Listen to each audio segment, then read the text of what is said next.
ମାନେ ଏମିତି ଜାଗାରେ ମାଛ ବି ଥାଇପାରେ ପୁରା ପ୍ରବଳ। ଠିକ୍ ମାଛ ଆସିବା କାରଣ ହେଉଛି ଏଇଟା ମାନେ ଡ୍ୟାମ୍କୁ ଲାଗିଛି। ତ ଦେଖିପାରୁଥିବେ ଏଠି ଡାଳ ଭାଙ୍ଗି ଦେଇଛି ପଣସ ଗଛର ଡାଳ। ପଣସ ବି ପ୍ରବଳ ଧରିଛି। ମାନେ ଗଛଟା ଦେଖିଲେ ନା ବିଶ୍ୱାସ କରିବେନି ଏତେ ହେଇଛି ବୋଲି। ଗୁଡ୍ ମର୍ଣ୍ଣିଂ ସାଙ୍ଗମାନେ, ଆପଣମାନେ ଯେଇଠିକି ଥିବେ ଯେମିତି ବି ଥିବେ ପ୍ରଭୁ ମହାଦେବଙ୍କ କୃପାରେ ବହୁତ ଭଲରେ ଥିବେ। ତ ଚାଲନ୍ତୁ ଆଜିର ବ୍ଲଗ୍ଟି ଷ୍ଟାର୍ଟ କରିବା। ତ ବର୍ତ୍ତମାନ ହେଇଛି ସକାଳ 6ଟା। ତ ଫ୍ରେଶ୍ ହେଇଯାଇଛି ଦେଖିପାରୁଥିବେ। ତ ଗଲାକାଲି ବର୍ଷା ହେଇଥିଲା, ମାନେ ଗଲାକାଲି ଏମିତି ବର୍ଷା ହେଲା 3ଟା ପାଖରୁ ବର୍ଷା ଷ୍ଟାର୍ଟ ହେଇଛି। ପାଖାପାଖି 6ଟା 7ଟାରେ ବନ୍ଦ ହେଇଛି। ମାନେ 6ଟା ବେଳକୁ ଅଲରେଡ଼ି ବନ୍ଦ ହେଇଯାଇଥିଲା, ଝିପା ମାରୁଥିଲା। 7ଟା ବେଳକୁ ପୁରା ବନ୍ଦ ହେଇଯାଇଥିଲା, ଛାଡ଼ି ଯାଇଥିଲା। ଆଉ ରାତିରେ ତ କ'ଣ ହେଇଛି କ'ଣ ନାହିଁ ମୁଁ ଜାଣିନି। ଦେଖନ୍ତୁ ପାଗଟା କେମିତି ହେଇଛି। ଦେଖିପାରୁଥିବେ ପୁରା କଅଁଳିଆ ପାଗ କରିଛି। ମାନେ ସବୁଆଡ଼େ ଅନ୍ଧାର ଅନ୍ଧାର ଦେଖାହେଉଛି। ଦେଖନ୍ତୁ ଏଇଟା ସୂର୍ଯ୍ୟ ବି ବାହାରି ନାହାନ୍ତି। ଦେଖନ୍ତୁ ସେପଟେ ଏମିତି କିଛି ପାଗ ଅଛି। ତ ଗଲାକାଲି ପ୍ରବଳ ଛେଚିଛି, ଛେଚିଲା ପାଖରୁ ଏମିତି ସବୁ ଚାଲିଛି ଆଉ। ତ ସମସ୍ତେ ଉଠି ସାରିଲେନି। ଦେଖନ୍ତୁ କାଲି ବର୍ଷା ବି ହେଇଛି, ସବୁ ଭାଙ୍ଗି ପକେଇଛି। ତ ଦେଖିପାରୁଥିବେ ଏଠି ଡାଳ ଭାଙ୍ଗି ଦେଇଛି ପଣସ ଗଛର ଡାଳ। ପଣସ ବି ପ୍ରବଳ ଧରିଛି। ନା ଗଛଟା ଦେଖିଲେ ନା ବିଶ୍ୱାସ କରିବେନି ଏତେ ହେଇଛି ବୋଲି। ଛୋଟ ଗଛଟା ଦେଖନ୍ତୁ 2-3 ବର୍ଷ ହେଲା ଧରୁଛି ପଣସଟା। ଦେଖନ୍ତୁ ଡାଳ ପୁରା ଏଠି ଭାଙ୍ଗି ଦେଇଛି। ଆଉ ଖାଲି ପଣସ ଡାଳ ନୁହେଁ, ସବୁ ପ୍ରାୟ ଗଛର ଡାଳ ବି ଭଙ୍ଗା ହେଇଛି। ଚାଲନ୍ତୁ ଦେଖିକି ଆପଣ ପଣସ କେମିତି ଧରିଛି। ବିଶ୍ୱାସ କରିବେନି, ମାନେ ଆପଣମାନେ ବିଶ୍ୱାସ କରିବେନି ଏଇ ଗଛରେ ଏତେ ପଣସ ଧରିଛି। ଆଉ ଦେଖନ୍ତୁ ପଣସ, ଦେଖନ୍ତୁ ଏଇଠି ପାଖରୁ ଏଇଠି ଦେଖନ୍ତୁ ଉପରେ, ମାନେ ଏଇଠି ଗୋଟେ ଅଲରେଡ଼ି ହେଇ ଖସିଛି, ମାନେ ପାଚି ଯାଇଛି ପଣସଟା, କେହି ଖାଇଲେନି। ତ ଦେଖିପାରୁଥିବେ ମାନେ କେତେ ପଣସ। ମାନେ ଟିକେ ଅନ୍ଧାର ହେଇଛି, ମାନେ ପାଗ ଟିକେ ଖରାପ ଅଛି ବୋଲି ଏତେ ଜଣାପଡ଼ୁନି। ମାନେ ଚାରିଆଡ଼େ ପଣସ ଦେଖିପାରୁଥିବେ। ତ ଏଇ ଜାଗାକୁ ଦେଖନ୍ତୁ ଯେଠି ଡାଳଟା ଭାଙ୍ଗିଛି। ଦେଖନ୍ତୁ ଏଇପଟେ ଡାଳଟା ଭାଙ୍ଗିଛି, ଏଇପଟେ ଡାଳଟା ଭାଙ୍ଗିଛି। ଏଇଟା ଦେଖନ୍ତୁ ଏଇଠି ମାନେ ସାଇଜ୍ ବଡ଼ ଅଛି। ଜୁମ୍ କରିକି ଦେଖୁଛି ସେଥିପାଇଁ। ମାନେ ମୋବାଇଲରେ ଛୋଟ ଦେଖାହେଉଛି କିନ୍ତୁ ରିଏଲରେ ବହୁତ ବଡ଼ ଦେଖିପାରୁଥିବେ। ତ ଏଇଠି ଯାଏଁ ପଣସ ଅଛି।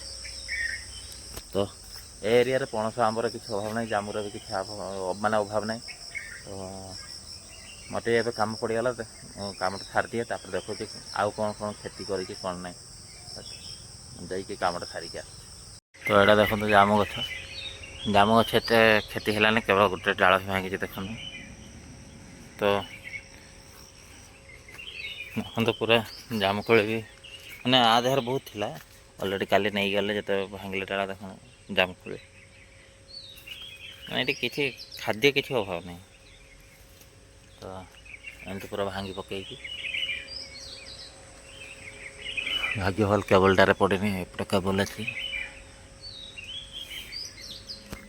ତ ଏତେ ମାତ୍ରାରେ ଛେଚିଲା ଯେ ମାନେ ହଠାତ୍ ଉପରେ ଆସିଲା। ମାନେ କେମିତି କ'ଣ କହିବି, ମାନେ କିଛି ନଥିଲା। ତ ମାନେ ସେମିତି ଫାଷ୍ଟ ବୁନ୍ଦା ବି କିଛି ପଡ଼ିନି, ପବନ ବି କିଛି ମାରିନି।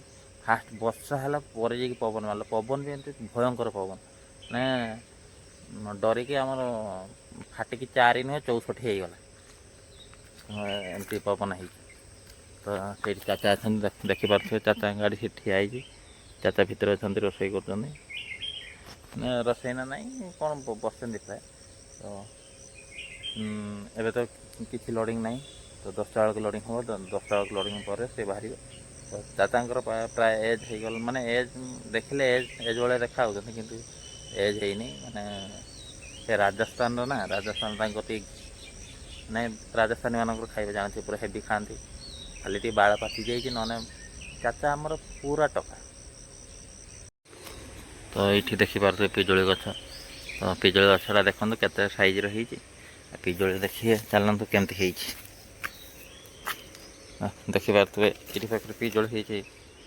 ପିଜୁଳି ଏଇଠି, ପିଜୁଳି ମାନେ ପୁରା ପାଖରେ, ଭୟଙ୍କର ଧର। ମାନେ ପିଜୁଳି ଗୁଡ଼ା ବଡ଼ ବଡ଼ ସାଇଜ୍ର ହୁଏ, ଦେଖିପାରୁଥିବେ। ଏଇଠି ଦେଖନ୍ତୁ ଗୋଟେ ବଡ଼ଟେ, ଏଇଗୁଡ଼ା ଦେଖନ୍ତୁ, ଏଇଟା ଗୋଟେ ଦେଖନ୍ତୁ କଷି ଆସୁଛି। ମାନେ ଏମିତି ଆସୁଛି ଆରେ ଫୁଲ ହେଉଛି ଦେଖନ୍ତୁ, ଫୁଲ ବି ହେଉଛି। ତ ଏଇଗୁଡ଼ା ତ ଦେଖିଦେଲା। ଚାଲନ୍ତୁ ଆମ ମିନି ଗାର୍ଡ଼େନ୍ ଆପଣମାନଙ୍କୁ ଦେଖାଉଛି। ଆମର ମିନି ଗାର୍ଡ଼େନ୍ଟେ ଅଛି, ଚାଲନ୍ତୁ ଦେଖାଉଛି। ତ ଏଇଠି ଗୋଟେ ଲେମ୍ବୁ ଗଛ ଅଛି। ଲେମ୍ବୁ ଗଛଟା ଦେଖିପାରୁଥିବେ ଏ ବର୍ଷ ହିଁ ମାନେ ଆସିନି ଏଇ ଲେମ୍ବୁ। ତ ଏଇଟା ଦେଖନ୍ତୁ କେତେ କେତେ ଛୋଟ ଲେମ୍ବୁ ଗଛଟା। ନା ନା ଏଇଟାର ଲେମ୍ବୁ, ଏଇଟାର ଲେମ୍ବୁ ଆପଣମାନେ ଦେଖିଲେ ବିଶ୍ୱାସ କରିବେନି, ମାନେ ଏଡ଼େ ଏଡ଼େ ଫଳେ। ଏ ବର୍ଷ ହିଁ ଆସିନି। ତ ଏ ବର୍ଷ କ'ଣ ପାଇଁ ଆସିନି ତ କହିହେବନି। ଚାଲନ୍ତୁ ଆମେ ମିନି ଗାର୍ଡ଼େନ୍ ଦେଖାଉଛୁ ଆପଣମାନଙ୍କୁ। ମିନି ଗାର୍ଡ଼େନ୍ ପହଞ୍ଚିଗଲେ ଦେଖିପାରୁଥିବେ। ଦେଖନ୍ତୁ ଏଇଟା ହେଉଛି ଆମ ମିନି ଗାର୍ଡ଼େନ୍।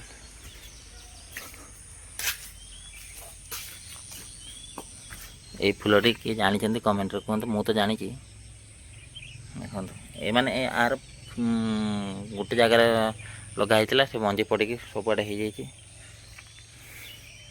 ଦେଖନ୍ତୁ ଗୋଲାପ ଗଛ, ଏଇଠି ବି ଗୋଲାପ, ଏଇଟା ବି ଗୋଲାପ ଗଛ। ଏଠି ଦେଖିପାରୁଥିବେ ଗୋଲାପ ଗଛଟି ଅଛି।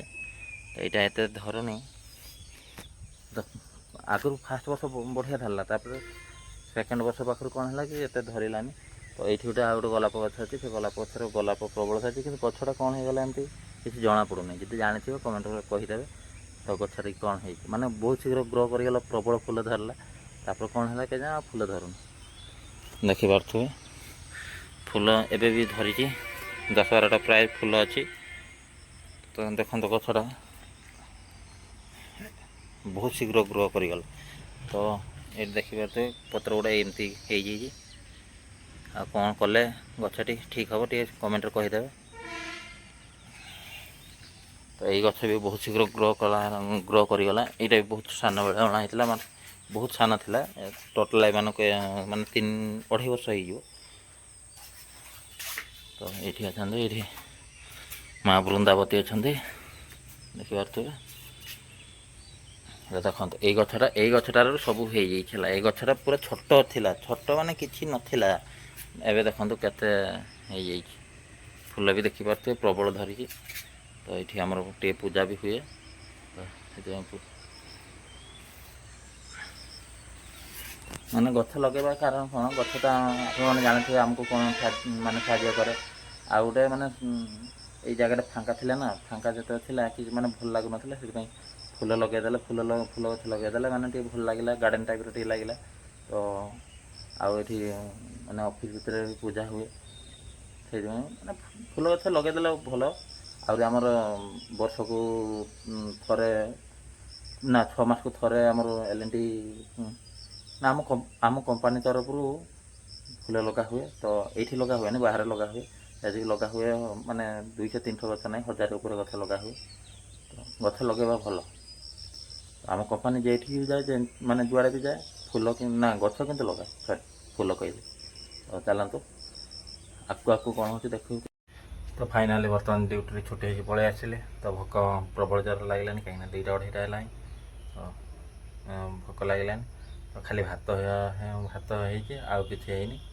ତ ଗୋଟେ ଭାଇଙ୍କୁ ଫୋନ୍ କରିକି କହିଲି, ସେ ଆମ୍ବ ଧରିକି ଆସୁଛନ୍ତି, ସେ ଆମ୍ବ ଆଣିଲେ ଖାଇବି। ତ କିଛି ନାହିଁ, ଯାହା ମିଳୁଛି ତାହା ଖାଇଦେବା କଥା। ଖାଇବା ମୂଲ୍ୟ ଆମକୁ ପଚାରନ୍ତୁ, ଆମେ ଭୁଲିକି ଜାଣୁ। ମାନେ ଯାହା ମିଳୁଛି ତାହା ଖାଇଲେ ହିଁ ପେଟ ପୁରିବା ଦରକାର, ଆଉ କିଛି ଦରକାର ନାହିଁ। ଦେଖନ୍ତୁ ମାନେ ପାଗ ସେମିତି କରିକି ହିଁ ରଖିଛି, କିଛି ସୁଧାର ନାହିଁ। ଦେଖନ୍ତୁ ସେଆଡ଼େ ଲୋଡ଼ିଂ ଚାଲିଛି, ଦେଖିପାରୁଥିବେ ଏଇଟା ଲୋଡ଼ିଂ ଚାଲିଛି। ଓକେ, ଆଉ ଭୋକରେ ସେନ୍ସ ନାହିଁ। ଆଗେ ଖାଇସାରେ ବଳ ଆସୁ, ତାପରେ ଭିଡ଼ିଓ ବନେଇବି। ଦେଖିପାରୁଥିବେ ଏଇଟା ଭାତ, ଏଇଠି ଆମ୍ବ। ତ ସେ ଭାଇକି ବି ଏବେ ସାଙ୍ଗେ ସାଙ୍ଗେ ଆସିକି ପହଞ୍ଚିଗଲେ। ତ ସେ ଭାଇ ମୋତେ ବହୁତ ହେଲ୍ପ କରିଛନ୍ତି, ମାନେ ଟଙ୍କାରେ ହେଉ କେମିତି ଖାଇବା ପିଇବାରେ ହେଉ ବହୁତ ହେଲ୍ପ କରିଛନ୍ତି। ଆଉ କ'ଣ କହିବି, ଥ୍ୟାଙ୍କ ୟୁ ଭାଇ। ଆଉ ଏବେ ତ ଖାଇଦେବା ପ୍ରଥମେ। ତ ଗୋଟେ ଲୋକ ଥାଆନ୍ତି, ମାନେ ତରକାରୀ ନହେଲେ ଖାଆନ୍ତି। ଆମ ନାହିଁ, ଆମେ ଛୋଟ ପାଖରୁ ଏମିତି ଖାଇ ଆସିଛୁ, ମାନେ ଲୁଣ ଲଙ୍କା କେତେବେଳେ ଯାହା ମିଳେ ଖାଇଦେଉ, କିନ୍ତୁ ଭାତ ଥିବା ଦରକାର। ଭାତ ହେଲେ ଭୋକ ଲାଗିଲେ ଖାଇଦେଲେ। ଚାଲନ୍ତୁ ମୁଁ ଆଗେ ଖାଇସାରିଲା ପରେ ଭିଡ଼ିଓ।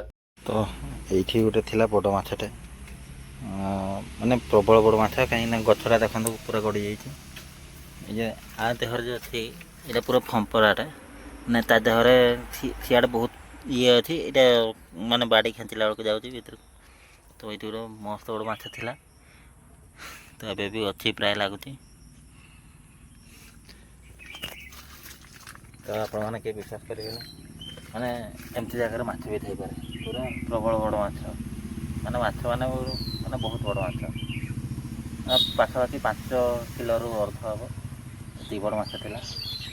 ତ ଦେଖିପାରୁଥିବେ ସିଆଡ଼େ ବି ଅଛି, ମାନେ ୟାର ପାଣି ଯିବା ଆସିବା କରେ, ବର୍ଷା ହେଲେ ୟାର ପ୍ରବଳ ପାଣି ଯିବା ଆସିବା କରେ, ଦେଖିପାରୁଥିବେ। ତ ମାନେ ଗଛଟା ଗଡ଼ିଛି ଯେ ତା ତଳେ ପୁରା ମାନେ ଫମ୍ପରାଟା, ତ ସେଇ ଭିତରେ ମାଛଟି ମାନେ ପଶିକି ଅଛି।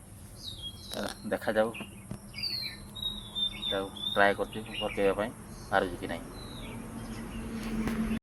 ତ ଫାଇନାଲି ମାନେ ଯେତେ ଚେଷ୍ଟା କଲା ପରେ ବି ମାଛ ବାହାରିଲାନି, ତାପରେ ପଳେଇବି, ମାନେ ଥକି ଯାଇଛି ପୁରା, ମାନେ ଖେଞ୍ଚି ମାନେ ତା ଯେତେ ଏଇଠି ଖେଞ୍ଚିଲା ବେଳକୁ ସେ ଭିତରକୁ ସେତେ ପଳାଉଛି।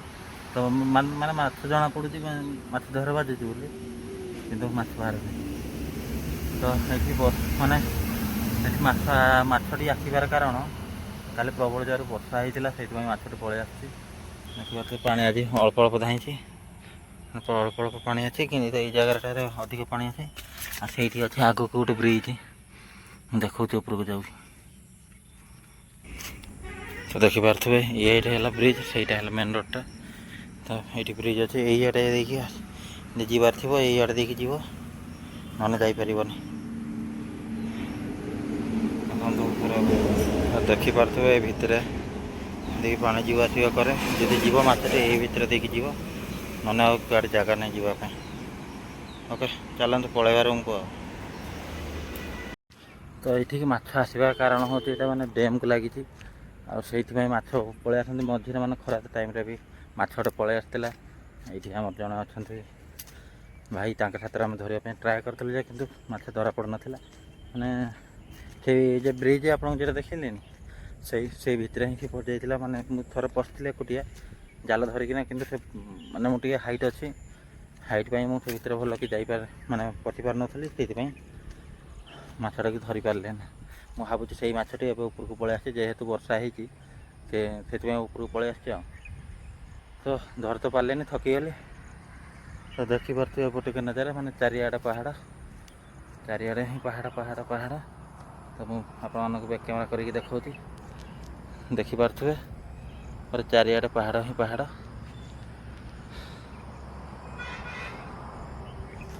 ତ ଓକେ, ତ ବ୍ଲଗ୍ଟିକୁ ଏଇଠି ଏଣ୍ଡ କରୁଛି, ଦେଖା ହେବ ଆଉ ଗୋଟେ ନୂଆ ବ୍ଲଗ୍ରେ। ସେ ପର୍ଯ୍ୟନ୍ତ ରହୁଛି, ନମସ୍କାର, ଜୟ ଜଗନ୍ନାଥ।